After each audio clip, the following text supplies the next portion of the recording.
Hi ಎಲ್ಲ ನಮಸ್ತೆ friends. ಇವತ್ತಿನ ದಿನ ಬಂದು ನೋಡಿ ಕೊಬ್ಬರಿ ಪುಡಿ ಮಾಡ್ಕೊಂಡಿದ್ದೀನಿ. ಹಾಗೆ ಕಡಲೆ ಬೀಜನೂ ಹುರ್ಕೊಂಡಿದ್ದೀನಿ, ಅದನ್ನು ಹಾಕೋತಾ ಇದ್ದೀನಿ ಮಿಕ್ಸಿಯಲ್ಲಿ ಪುಡಿ ಮಾಡ್ಕೊಳ್ಳೋಕ್ಕೆ. ಜೊತೆಗೆ ಈರುಳ್ಳಿ ಚಿಕ್ಕದಾಗಿ ಕಟ್ ಮಾಡ್ಕೊಂಡಿದ್ದೀನಿ. ಇವತ್ತಿನ ದಿನ ಬಂದು ಕ್ಯಾಪ್ಸಿಕಮ್ ಎಣ್ಣೆಗಾಯಿ ಮಾಡೋಣ ಅಂದ್ಕೊಂಡಿದ್ದೀನಿ.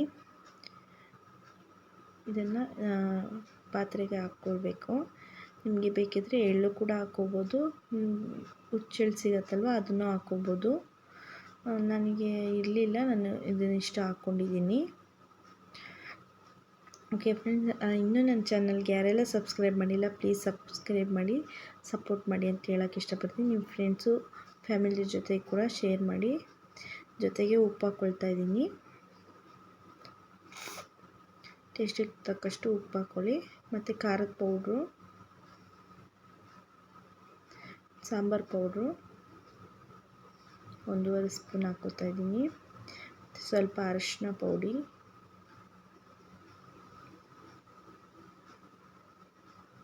ನೋಡಿ 4 ಕ್ಯಾಪ್ಸಿಕಮ್ನ ಇಟ್ಕೊಂಡಿದ್ದೀನಿ. ಸ್ವಲ್ಪ ಚಿಕ್ಕದು ತೊಗೊಂಡ್ರೆ ಸ್ವಲ್ಪ ಇನ್ನೂ ಟೇಸ್ಟ್ ಇರುತ್ತೆ. ಇದು ದೊಡ್ಡದು ತೊಗೊಂಬಂದಿದ್ರು ಹಾಗಾಗಿ.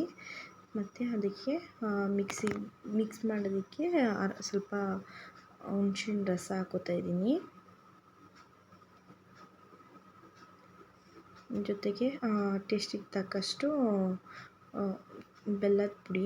ಇದು ತಾಟಿ ಬೆಲ್ಲ ಅಂತಾರಲ್ಲ ಅದು, ಹಾಗಾಗಿ ಈ ಕಲರ್ ಇದೆ.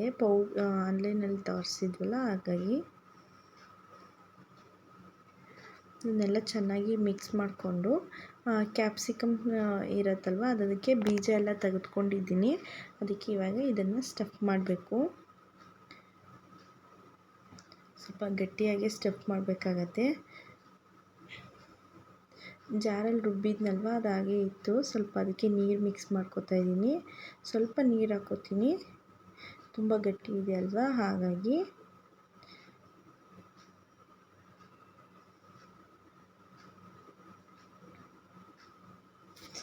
ಸ್ವಲ್ಪ ಮಿಕ್ಸ್ ಮಾಡಿಕೊಂಡು ನೋಡ್ಕೊಳ್ಳಿ. ತುಂಬ ತೆಳುವಾಗಿಬಿಟ್ರೆ ಕ್ಯಾಪ್ಸಿಕಮ್ಗೆ ಸ್ಟಫ್ ಮಾಡೋಕ್ಕಾಗಲ್ಲ. ನೀವು ಕ್ಯಾಪ್ಸಿಕಮ್ ಬದಲಾಗಿ ಎಣ್ಣೆ ಬದನೇಕಾಯಿ ಇದೆಯಲ್ಲ, ಸೇಮ್ ಅದನ್ನೇ ನಾನು ಮಾಡಿರೋದು, ಅಂದರೆ ಕ್ಯಾಪ್ಸಿಕಮ್ ಮಾಡಿದ್ದೀನಿ. ನೀವು ಹೀರೆಕಾಯಲ್ಲಿ ಕೂಡ ಮಾಡ್ಕೋಬೋದು, ಇಲ್ಲಾಂದರೆ ಬದನೇಕಾಯಲ್ಲಿ ಕೂಡ ಮಾಡ್ಕೋಬೋದು. ನಮ್ಮ ಮನೇಲಿ ಕ್ಯಾಪ್ಸಿಕಮ್ ಇತ್ತು ಹಾಗಾಗಿ ನಾನು ಕ್ಯಾಪ್ಸಿಕಮಲ್ಲೇ ಮಾಡ್ಕೊಂಡಿದ್ದೀನಿ. ಚಪಾತಿಗೆ ಮತ್ತು ರೊಟ್ಟಿಗೆ ಸೂಪರ್ ಕಾಂಬಿನೇಷನ್ ಅಂತಲೇ ಹೇಳ್ಬೋದು. ಇವತ್ತು ನಾನು ಚಪಾತಿ ಮಾಡಿದ್ದೆ.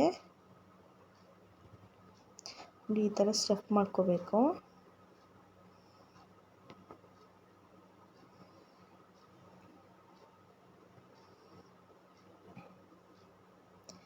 ಎಲ್ಲದಕ್ಕೂ ಚೆನ್ನಾಗಿ ಸ್ಟಫ್ ಮಾಡ್ಕೊಂಡ್ಬಿಟ್ಟು ಗೊಜ್ಜಿಗೆ ಸ್ವಲ್ಪ ಇನ್ನು ಮಿಕ್ಕಿದ ನೀರಿದೆಯಲ್ವ ಅದನ್ನು ಹಾಕ್ಕೊಳ್ಳಿ. ಯಾಕಂದರೆ ಅಷ್ಟು ಗಟ್ಟಿಯಾಗಿ ಹಾಕೋಕ್ಕೆ ಆಗಲ್ಲ, ಕುಕ್ಕರಲ್ಲಿ ಬೇಯೋಕ್ಕೆ ಇಡಬೇಕಲ್ವ ಹಾಗಾಗಿ. ನೋಡಿ ಕುಕ್ಕರ್ ಇಟ್ಕೊಂಡಿದ್ದೀನಿ. ಕಾದ್ಮೇಲೆ ಸ್ವಲ್ಪ ಎಣ್ಣೆ ಹಾಕೋತಾ ಇದ್ದೀನಿ. ಎಣ್ಣೆಯಲ್ಲಿ ಸ್ವಲ್ಪ ಫ್ರೈ ಮಾಡಬೇಕು ಇದನ್ನು.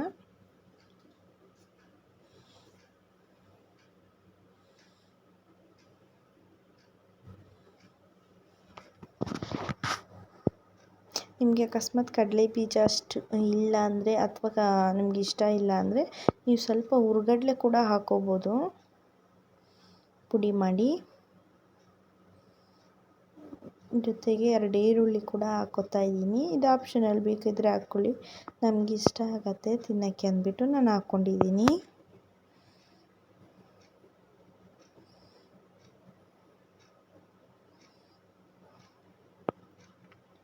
ಸ್ವಲ್ಪ ಎಲ್ಲ ಫ್ರೈ ಆದಮೇಲೆ ಎಣ್ಣೆಯಲ್ಲಿ ಮಿಕ್ಕಿದ್ದು ಮಿಕ್ಸ್ ಮಾಡಿರೋ ಇದಿರುತ್ತಲ್ವ ಮಸಾಲೆ, ಅದನ್ನು ಹಾಕ್ಬಿಟ್ಟು ಇದಕ್ಕೆ ಗುಡಾಡಬೇಕು. ಸ್ವಲ್ಪ ಮಿಕ್ಸ್ ಮಾಡ್ಕೊಳ್ಳಿ.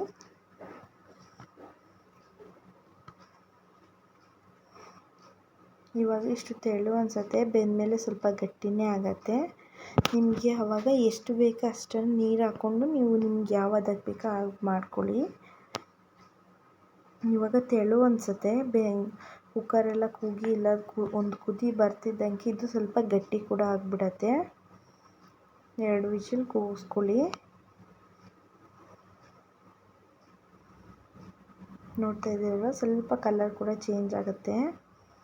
ನೋಡಿ ಕಲರ್ ಕೂಡ ಸ್ವಲ್ಪ ಚೇಂಜ್ ಆಯಿತು ಮತ್ತು ಗಟ್ಟಿ ಕೂಡ ಆಯಿತು.